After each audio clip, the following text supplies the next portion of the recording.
+25 саммитине карай туруктуу өнүгүү үчүн глобалдык тоо диалогу. Ордо калаада 2 күндүк дал ушундай аталыштагы конференция старт алды. Мында 50дөн ашык өлкөдөн жана ошондой эле 30тан ашык эл аралык уюмдан өкүлдөрү катышууда. Белгилей кетүүчү нерсе, мында кабыл алынган чечимдер 2027-жылы Кыргызстанда өтө турган тоолор саммитинде кабыл алынчу Бишкек декларациясына негиз болуп бермекчи. 2003 жылдан бери дүйнөдө 11 декабрда буунун башкы ассамблеясынын чечими менен эл аралык тоолор күнү белгиленип келет. Дал ушул глобалдык чечимдин жаралышына Кыргызстан негиз болуп, ага дейре 1 жыл мурда биринчи тоолор саммитин өткөрүп, бүткүл дүйнөлүк тоо диалогунун пайдалуулун түптөп көйгөйлөрдү ортого салган. Бүгүн да Бишкек жалпы тоо коомчулугу үчүн консолидация түйүнүнө айланууда. Иш-чарада мамлекет башчысы Садыр Жапаров конференция Азия, Европа, Америка, Африка жана Австралия өлкөлөрүн бириктирип жатканын айтты. Булар бири-биринен алыс болгону менен көйгөйлөр окшош. Мөңгүлөр ээрип, жалпы тоо экосистемалары деградацияга туш болууда. Мында ыкчам чаралар, макулдашылган аракеттер жана эл аралык коомчулуктун көңүл буруусу талап кылынат. С начала 2000-х годов Кыргызская республика проводит активную деятельность. 2000-жылдардын башынан тартып Кыргыз республикасы Бириккен Улуттар уюмунун алкагында ырааттуу кадамдарды жасап, тоолорду туруктуу өнүктүрүү чөйрөсүндө глобалдык күн тартибин акырындык менен кеңейтүүгө жетишип, тоо маселелерине дүйнөлүк коомчулуктун көңүлүн буруу боюнча жигердүү иштерди жасап келет.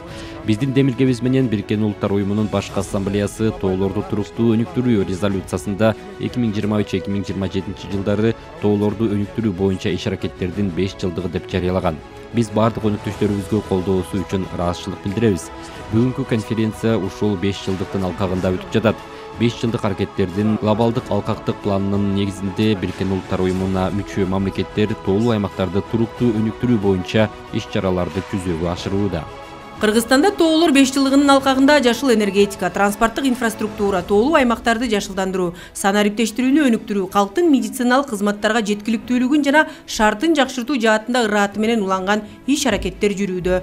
Маселен, акыркы 2 жылда 14 чакан кес ишке кирсе, быйыл 18 курулууда.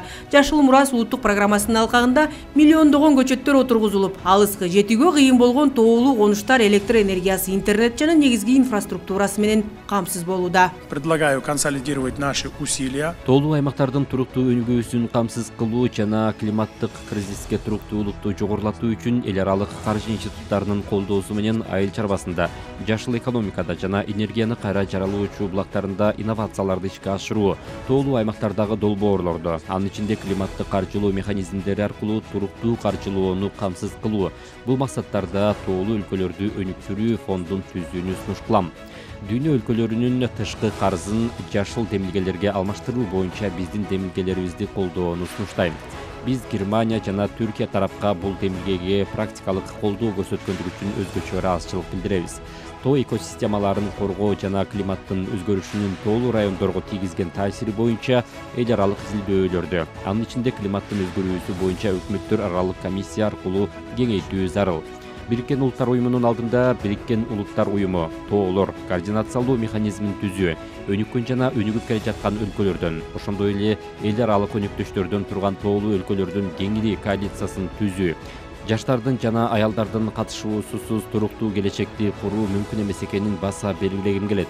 Биз тоо жаштары, аялдар жана климат эл аралык платформасын түзүүгө чакырабыз. Анда жаштардын жана аялдардын демилгелери угулуп колдоого алынат.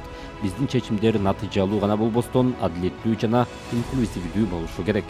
2002 жылы саммитте көтөрүлгөн маселелер менен учурдагы көйгөйлөр бир кыйла айырмаланат дешет илимпоздор. 23 жыл мурда көбүнөсү бийик тоолуу шартта жашаган элдердин социалдык экономикалык проблемаларына дүйнө коомчулугунун көңүлүн бурдуруу аракети жасалган.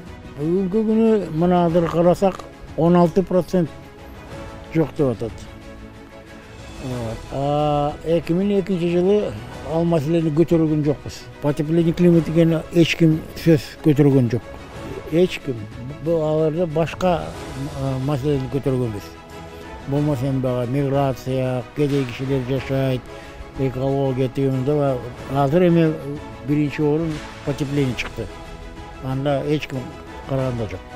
Тоолуу аймактарды өнүктүрүү боюнча иш-аракеттердин 5 жылдыгынын алкагында өтүп жаткан иш-чара бир катар көйгөйлөрдү кабыргасына коет. Бул мөңгүлөрдүн ээрүүсү жана тоо экосистемасынын деградациясынын кесепетинен суу ресурстарынын азайышы, азык-түлүк жана энергетикалык коопсуздукта тобокелдиктердин көбөйүшү. Мөңгүнүн эриши Кыргызстан гана эмес, Орто Азия гана эмес, азыр Африкада да болуп атат, Америкада да болуп атат, Европада да болуп атат.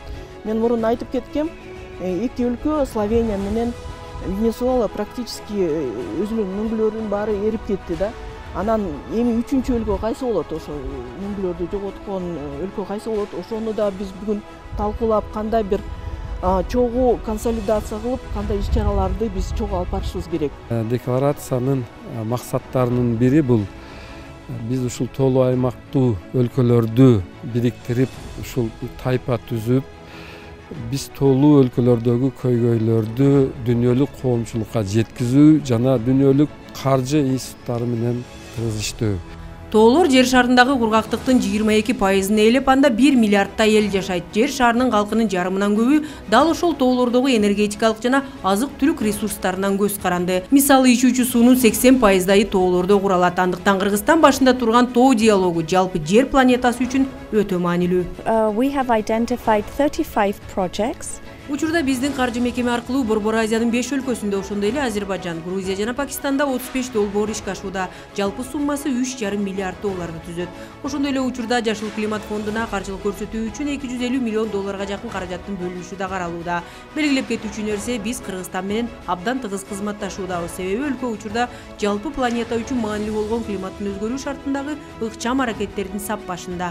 Очень активно внедряем. Учурда климаттык өзгөрүүлөрдөн улам мөңгүлөрдүн тынымсыз ээрип жатышы бир гана Кыргызстан үчүн эмес, бүткүл Борбордук Азия үчүн чоң көйгөй. Бул жатта Финляндиянын метеорологиялык институту бир катар өлкөлөр менен кызматташууда.